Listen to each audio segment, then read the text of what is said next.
This is a fully equipped hive for bees. It has the viewing window and the slot in the bottom with the Varroa trays, and under the Varroa trays there is the possibility of a sump for those who want a sump. The Varroa tray framework just has 3 small screws on the inside and the whole framework lifts out. But this is the latest update with all the extras on.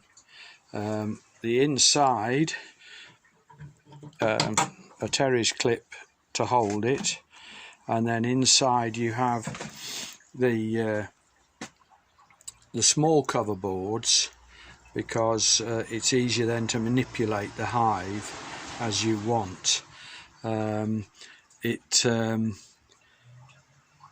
They can be slid all over the place and taken out easily, and in fact if when you're working on the bees, if there's a problem with propolis and they're sticking, you just have a round pin or the end of the crooked end of your beehive tool, and you just tip them slightly. Now these come off. Underneath is the clear. This is clear with a protective cover. This is clear perspex, so you can easily view the what the bees are doing with the honey.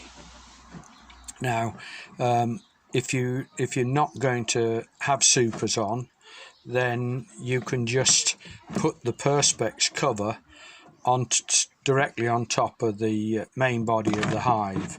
I'll just remove these to show. Then you've got your super, and the idea with this hive is that everything below the super belongs to the bees, and then if you want honey, then you just take the frame that you want. So if the middle one's filled first, you remove that one and replace it.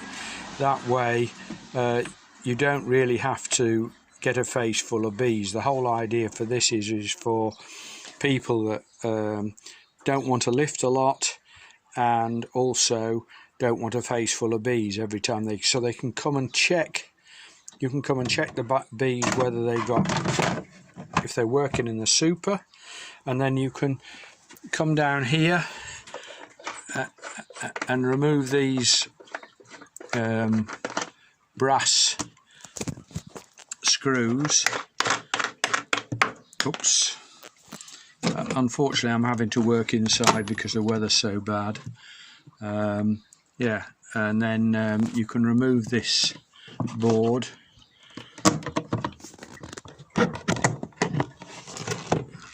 and then you've got the bee frames inside. Unfortunately I haven't squashed them all down flat, but normally they're hanging vertical. And then so you can see below what's going on.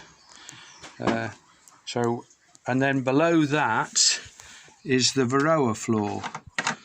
So it was after a lot of demand and people requesting Varroa floor that I decided then I'll see if I can make it fully accessible. Let me just get 2 hands on this.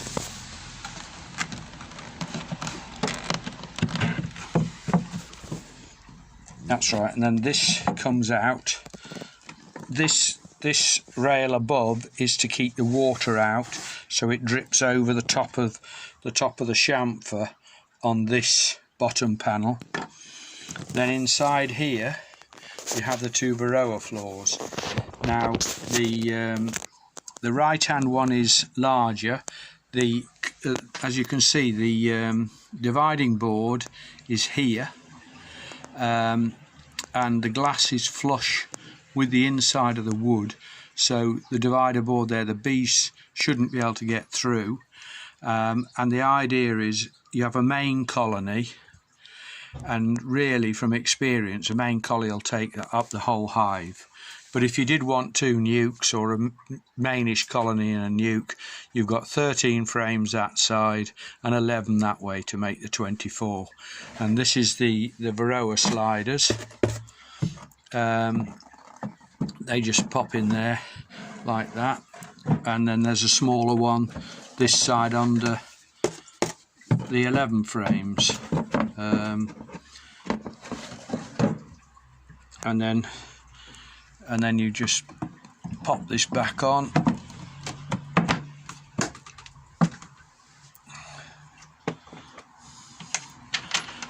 I've even noticed I've been getting stainless steel and brass, so things don't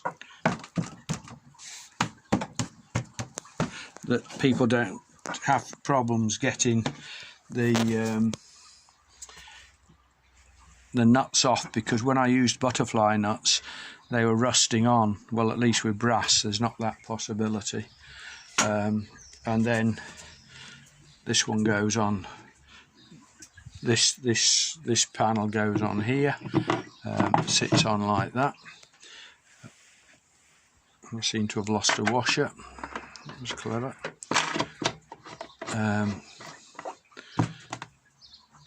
And that has a way up, has a drip rail there so the water drops down.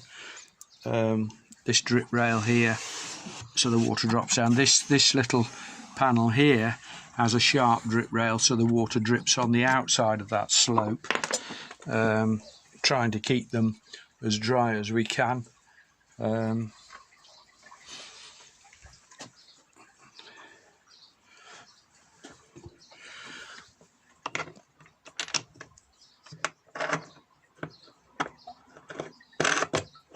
And another thing I've noticed, we had this hive outside all winter, and it's a slight bit of discoloration inside because prior to leaving it out, I hadn't sealed the holes, the milling holes where all the slots are. And I also found that this top ledge here, there was water sitting on that. So I've now decided that it's best to mastic all around them in order to keep the moisture out. But otherwise, it doesn't seem to be a problem.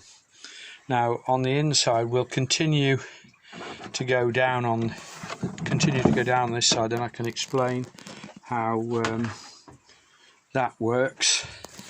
That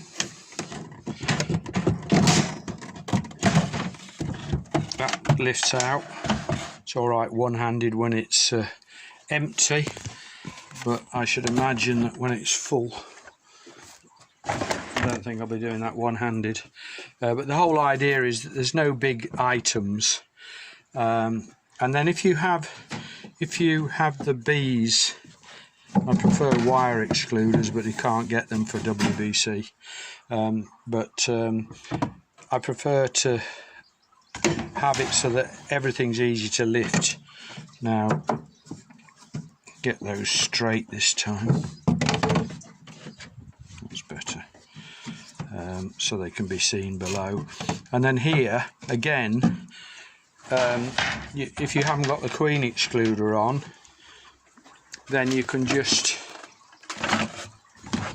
put the perspex cover in,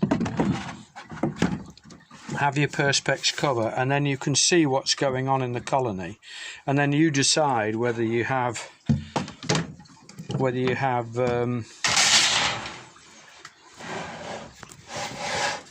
perspex on or the cover boards.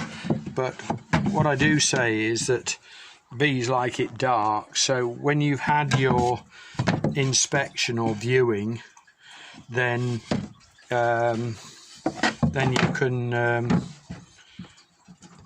you can cover it back over with these cover boards, and the cover boards are worked out so that when the two supers are in, this cover board here keeps the two colonies separate, and then you just put your other cover boards in accordingly, like that.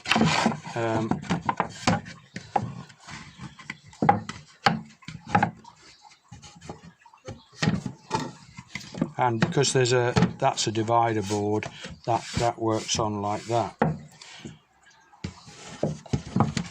Says I. And there's one of these rogue frame spacers got in. Now the important thing as well to note while I'm in here is that bee spacing, it's a critical thing. Everybody talks about it, but I found from my own experience reading all the books about the warray and everything that a normal bee frame is 36 millimeters from there to there, and it's too narrow when they're together for bees because it doesn't give them the right 9mm crawl space between this 9mm crawl space between the two built. When they combed it, there isn't enough room, so they'll sometimes turn or brace. So if you use these plastic ends, they're between 37.5 and 38.5mm, and they work really well. Now another thing to note really is, although I've got this full of frames, this frame shouldn't really be touching the wall, because it should be another 4.5mm away from the wall, or 4mm away from the wall, to allow the bees to occupy it. But it just means that you have one less in the whole box. But that's how that basically works. So if it's built ready for the bee access, then you put the queen excluder on, and you can either use it that way or turn it the other way. You can either use it that way or turn it that way, so it's between the spacers, between the spacers this side and the spacers that side, so it's all flush. And then you can put your super back in,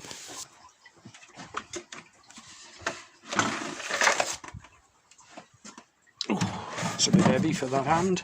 Put the super back in, and then try not to tip all the frames like I've done. And the other thing I do is I never put more comb in than 2 inches on any of the frames.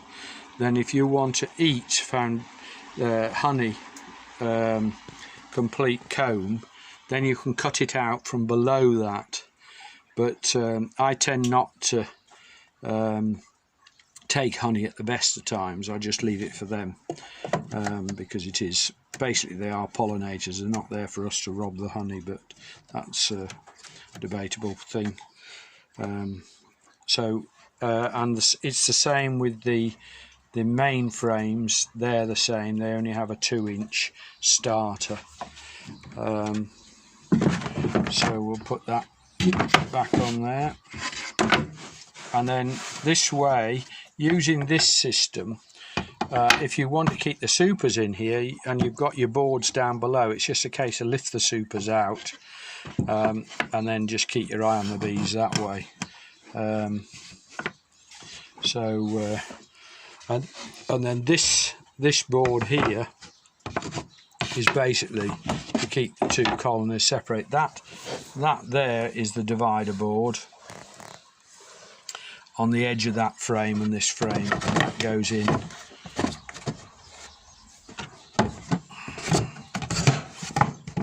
That goes in like that, and so it's bee tight now, and they're all on. It's all dark. So that's the basic setup. But as I say, even on the big frames, I tend not to. Well, I never put foundation in, but I've learned that if you don't put a 2-inch starter strip in foundation in, then you have a slight problem, in as much as they might go they might go zigzag if they haven't got that 2-inch strip, to start with. But the whole idea of the frame hive is to make it easy, so there's no lifting. You know, you can do one frame at a time, and it's basically very easy to use. And then if you want feeders, now it takes 2 of the big green feeders, or you can put 2 of these white feeders in, and I supply these white plastic bungs. So if you've got a green feeder, you need to drill a hole. You need to drill a hole here and a hole here. And then if you've got these single white feeders, then you can either put just one hole in the middle or 2 close together like that, because this only has a single circular hole. So you know, put one in the middle, and then mark it with felt pen so that it's sitting directly over the hole. And obviously you can't have the supers in here when you've got the feeders, so that's something has to be bear in mind. But I didn't want to get it too high, and the legs can easily be cut down for different heights. So yeah, so that's basically the internals. I only put the 2.5-inch 42mm vent and 1 bee escape, because that's enough to sort them out. So we'll shut this up and then I'll show you the entrance.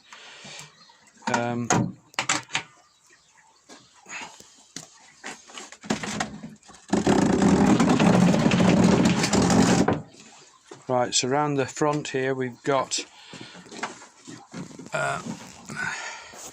the entrance. Now I build it away here so that the 50mm insulation slides behind. So you can put a piece up there.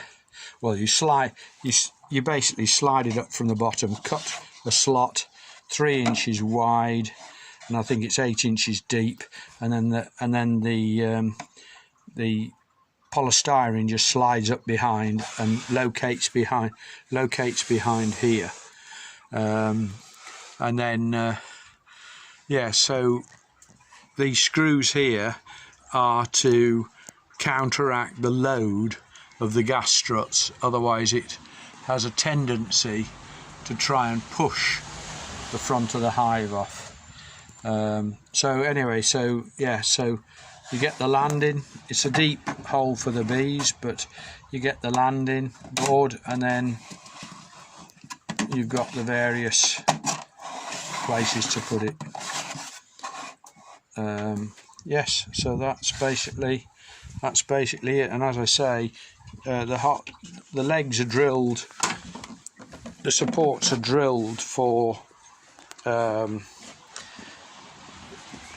three bolts, but we've never needed the others. But it allows you to cut a piece of the top of the leg off and slide it up.